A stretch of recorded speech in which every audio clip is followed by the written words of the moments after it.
And this life, Allah says, is a test for us. I started my talk by also quoting one more verse of the Quran, of Surah Mulk, chapter number 67, verse number 2, where Allah says, Alladhi khalaqal mawta wal hayata liyabluwakum ayyukum ahsanu amala. Allah has created death and life to test which of you is good in deeds.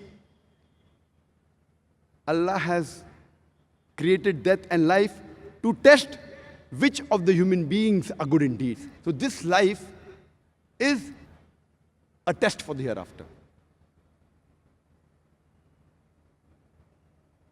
Allah says in the Quran, in Surah Al-Imran, chapter number 3, verse number 185, Kullu nafsin zaikatul maut.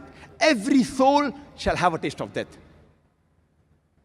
Your final recompense will be on the day of judgment. And whosoever has been saved from the fire and has entered the garden of paradise, he has achieved the objectives of this world. For verily, this life is goods of chattels and deception.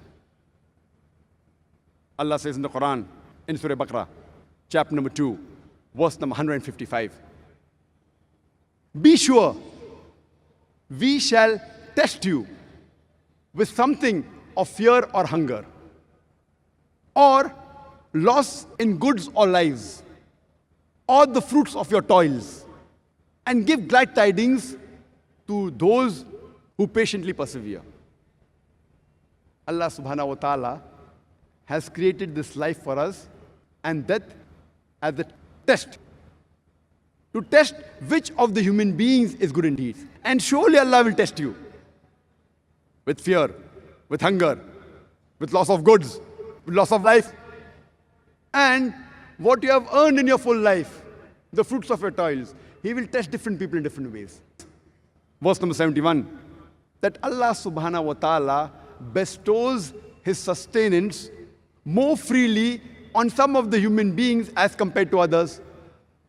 Allah says in the Quran, in Surah Anam, chapter number 6, verse number 165, that He has raised some of the human beings in higher ranks above others. And He has bestowed gifts on some of them so that He will test them. So if Allah raises you in ranks and gives gifts to you, bestows bounties on you, be prepared. Allah is testing you. Allah says in the Quran, in Surah Anfal, chapter number 8, verse number 28, that your wealth and your children, they are a test for you. The wealth that Almighty God has given you, the children that Almighty God has given you, they are a test for you.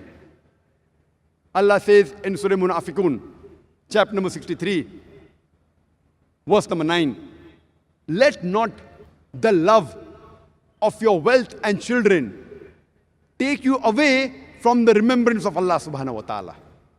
Allah says in the Quran, in Surah Ankabut, chapter number 29, verse number 2, do not think just by saying you believe, Allah will let you go and Allah will not test you. So just by saying, I am a Muslim, I am a believer, I am a mu'min, Allah says in the Quran, don't think that Allah will not test you. Allah will surely test you. And only if you pass in the test, will you get paradise. Just by saying, I am a Muslim, I am Muhammad, I am Zakir, I am Abdullah, will not take you to Jannah. Allah will surely test you. And if you pass in the test, then inshallah I'll go to Jannah.